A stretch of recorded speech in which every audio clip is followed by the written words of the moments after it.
Hello everyone, শুভ জন্মাষ্টমী সবাইকে। নিয়ে চলে এলাম আজকে একটা জন্মাষ্টমীর ব্লগ। ফার্স্টেই দেখতে পাচ্ছ আমাদের ছোট্ট গোপুসোনাকে। সকালবেলা গোপুসোনা রেডি হয়ে বসেছিল। বিকেল হতে না হতেই বেলুন নিয়ে চলে এসেছি। বেলুন ফুলিয়ে গোপালকে এবার আমরা স্নান করাবো। তো ফার্স্টেই গঙ্গার জলে ঘি, মধু, কর্পূর, দুধ, তুলসী পাতা, ফুল দিয়ে গোপালকে স্নান করিয়ে নিচ্ছি। স্নান যাত্রার পরে গপু এই ড্রেসগুলো পরবে। তারপরে গপুকে আমরা সিংহাসন থেকে তুলছি। দেখতেই পাচ্ছ, সিংহাসন থেকে তোলার পরে ওর ড্রেসগুলো এক এক করে খুলে নিচ্ছি। এখানে বৌদি খুলছিল, তো খুলে নিচ্ছি। দেখো গোপুসোনাকে। গোপুসোনার অঙ্গরাগটা কেমন হয়েছে কমেন্ট করে বলো। এটা ঐশী করে দিয়েছিল। তো দেখো কত সুন্দর লাগছে। আর আমি বৌদি মালাটা খুলিয়ে দিয়েছিল, আমি আবার মালাটা পরিয়ে দিলাম। গপু খালি গলায় থাকবে, তাই বললাম পরিয়েই দাও। দিয়ে গপুকে এখন স্নান করানো হচ্ছে। গামলাতে ফুল দিয়ে বসিয়ে এবার গপু স্নান যাত্রা শুরু। গপু তো স্নান করছে আর খুব মজা। মুখটা দেখেই বুঝতে পারছো যে গপু কতটা আনন্দ পেয়েছে। আজকে ওর মুখটা জাস্ট আনন্দে, খুবই আনন্দ হয়েছিল। গপু একদম হাসি খুশি ছিল, দেখেই বোঝা যাচ্ছে।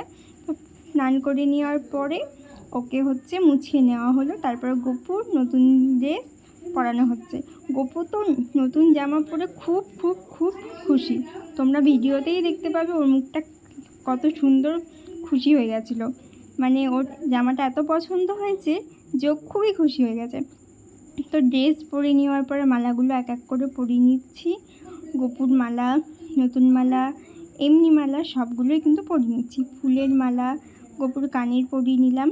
এবার গপুকে চুল পরিয়ে নিচ্ছি। চুলটা পরিয়ে নেওয়ার পরে রজনীগন্ধার মালা পরিয়ে নেব, দিয়ে গপুকে মুটুক পরিয়ে নেব। দেখতেই পাচ্ছ তোমরা ভিডিওটা আজকে অনেকটাই বড়, তো ভিডিওটা দেখো। এবার গপু একদম রেডি হয়ে গেছে, মুটুক পরে হাতে বাঁশি নিয়ে ফুল রেডি। এবার বৌদি ওকে সিংহাসনে বসিয়ে দিচ্ছে। গপু তো এবার নিজের সিংহাসনে যাচ্ছে বসতে। তো গপু এখন সিংহাসনে বসে যাবে। নিজের জায়গায় গপু বসে গেল। এটা গপুর জায়গা, গপু এখানেই থাকে। এবার বৌদি দুটো ওকে চকলেট দিয়ে দিচ্ছে। আজকে বার্থডে বলে কথা, চকলেট তো পেতেই হবে। আর এটা ছিল গপুর বার্থডে কেক। তারপরে গপুকে মা আলাদা করে একটু খেতে দিয়েছিল। তারপরে কেকগুলো আমরা দিয়ে দিচ্ছি, প্রসাদ দিয়ে দিচ্ছি। আর আমি এখানে একটু বেলুনগুলো যেগুলো ফুলিয়েছিলাম ওগুলো পুরোটা লাগিয়ে নিয়েছি।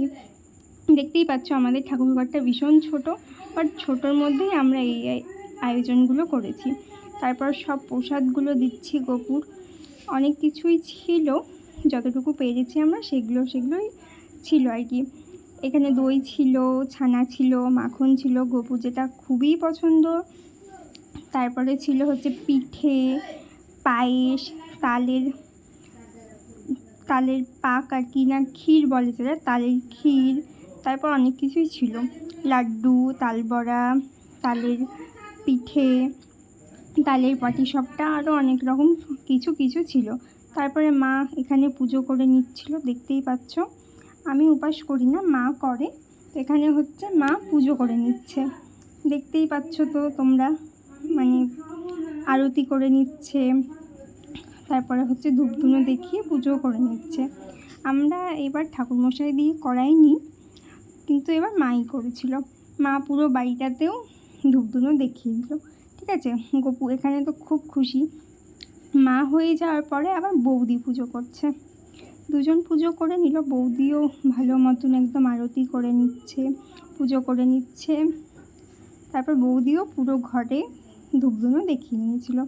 এখানে কর্পূর টপ্পূর দেখিয়ে বৌদি পুজোটা করে নিচ্ছে। দেখতেই পাচ্ছ এই যে আরতি করছে। কর্পূর তো আজকে ভীষণ মজা, সাজুগুজু করে নতুন জামা পরে জন্মদিনে কেক কাটবে বলে কথা। এরপরে বৌদি পুজো হয়ে গেছে। বৌদি বইটা পড়ছে। বই পড়ে নেওয়ার পরে পুজো কমপ্লিট হয়ে গেছে। ধূপধুনো ধরিয়ে নিচ্ছে। তারপরে পুজো কমপ্লিট। এখানে গপু তো খুবই খুশি, দেখতেই পাচ্ছ ভীষণ খুশি। এবার গপুর কেক কাটার পালা। কেক কাটছে গপু দিয়ে। এবার কেক খাচ্ছে। কেক খেয়ে তো পুরো মুখে লাগিয়ে নিয়েছে কেক, দেখতেই পাচ্ছ মুখ ভর্তি কেক। কত ভীষণ মজা পেয়েছে। পুজো দিয়ে আমাদের কমপ্লিট। মা আমাকে এখানে যন্ত্রমিত দিয়েছে, পুজো হয়ে গেছে, দিয়ে একটু প্রসাদ খেয়ে পুজো শেষ। চলো টাটা, দেখা হচ্ছে নেক্সট ভিডিওতে।